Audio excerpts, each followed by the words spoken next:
Shattered begins by showing a man named Chris Decker, who is on a video call with his ex-wife, Jamie.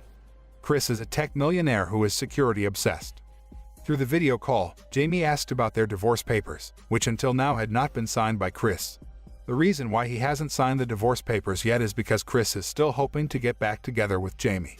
However, Jamie, who realizes that the cause of their divorce is because Chris is very busy with his work, still insists on getting a divorce from Chris because Jamie thinks that Chris is more concerned with his work than his family. Chris and Jamie have a daughter named Willow, of whom Jamie has full custody to care for and raise their little daughter. That night, Chris went to a shopping center not far from where he lived. When Chris was about to buy a cup of coffee, he saw a young woman who seemed confused about the wine on the shelf in front of her. The young woman then turned to Chris, called him to come closer and asked to help choose a bottle of the best quality wine. Chris was happy to help the young woman, and had a quick chat with the young woman who introduced herself as Sky. After that, when Chris was about to leave the shopping center, he saw Sky standing outside the door. When Chris approached her, Sky told Chris that the online taxi she had ordered was suddenly canceled by the driver, and now she is having a hard time ordering a taxi. Hearing this, Chris felt sorry for her and offered to give Sky a ride so she could go home safely. Not long after, they finally arrived at a motel, where Sky and her friend, Lisa, were staying for a while. However, upon arrival, Sky reveals to Chris that she just had a big fight with Lisa, so she doesn't feel comfortable going back there now that Lisa is probably still mad at her. Chris seems concerned about the problems Sky is facing. Chris then invites Sky to his house so that she can spend the night there and promises to take Sky home whenever Sky wants to come home later. Arriving at Chris' house, Sky was amazed by the luxury and sophistication of the security system in his house. The two of them then engaged in casual conversation while enjoying a glass of wine to build intimacy with each other. Chris was so fascinated by Sky's beauty, and their conversation turned more intimate, where they then kissed and spent the night cuddling in bed. The next morning, Chris woke up and realized Sky had left his house. Meanwhile, Sky, who had just returned to the motel, was again involved in an argument with Lisa, where Lisa was furious because Sky was reluctant to pay the room rent, which should have been split in half. Because so far, only Lisa has paid the rent in full, so she assumes that it's her room and asks Sky to pack her things then leave. Chris then spent the afternoon lamenting his divorce from Jamie, and also his deepest longing for their daughter Willow, where Chris is still displaying the picture that Willow painted before moving with his ex-wife. In the evening, Chris tries to cheer himself up by getting out of the house, getting some fresh air, and decides to meet Sky at work. Sky works as a bartender at a local bar. Seeing Chris come to the bar where she worked just to see her, Sky was flattered.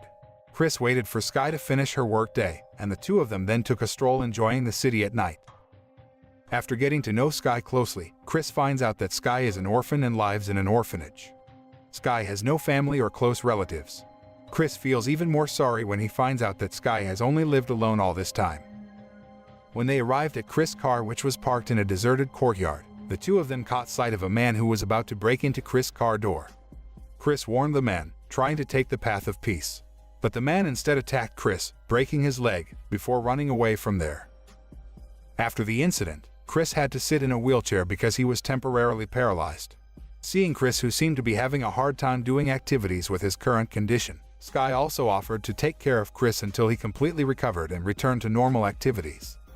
Chris seems to have really fallen in love with Sky.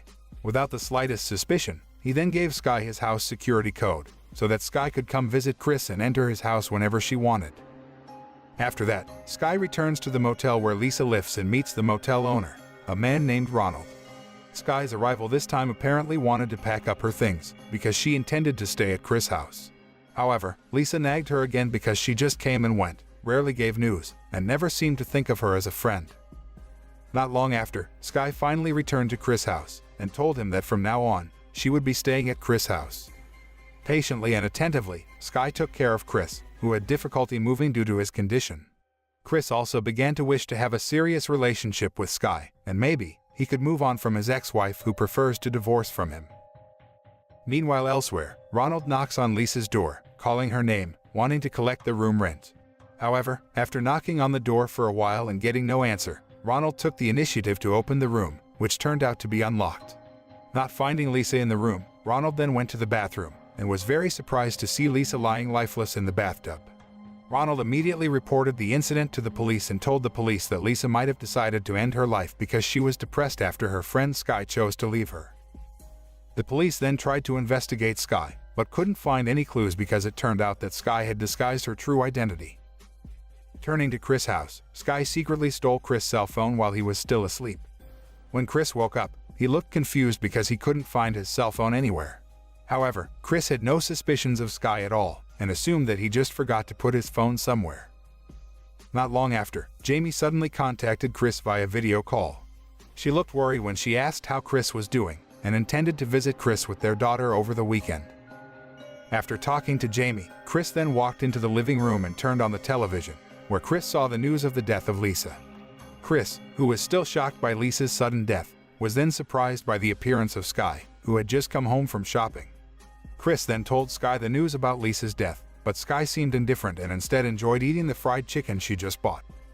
When Chris suggested that Sky contact the police and testify about Lisa so that the police could investigate the case of her death, Chris was surprised by Sky's statement that she was the one who killed Lisa. Hearing Sky's confession, Chris immediately felt shocked and didn't want to believe it, so Chris asked Sky once again if she had really killed his own best friend.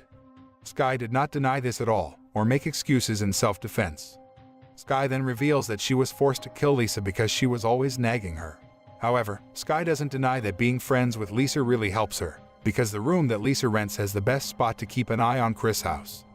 As it turned out, Sky had been watching Chris for the past month through the motel room that Lisa had rented.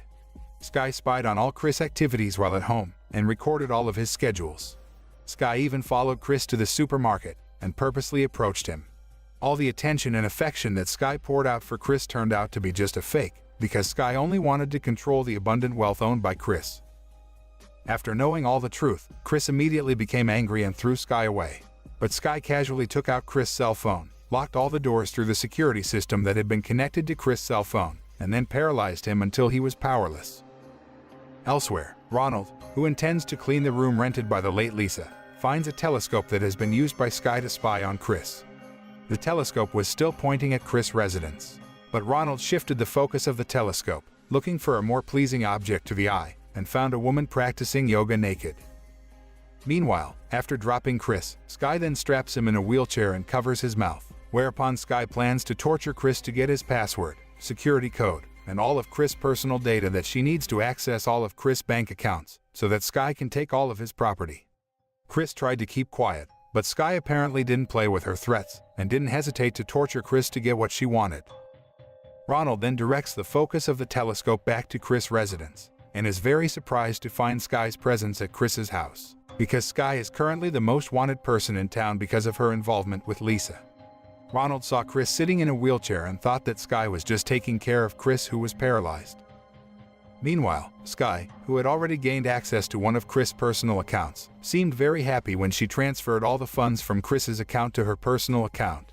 However, Sky's greed did not end there. Sky did not hesitate to threaten Chris and torture him so that Chris would be willing to do a Zoom meeting with several related parties to fund a company that was just started by Sky using funds from Chris' personal account. When Sky untied Chris' hands, he did not waste the opportunity to strangle Sky, hoping to bring her down. But due to his badly injured condition, Chris was unable to fight Sky, and instead ended up being stabbed by her. An enraged Sky then shows a video of Willow and Jamie playing in the park, and threatens to hurt them if Chris persists in silence and disobeys her request. Not wanting to jeopardize Jamie and Willow's safety, Chris was finally forced to do all of Sky's orders.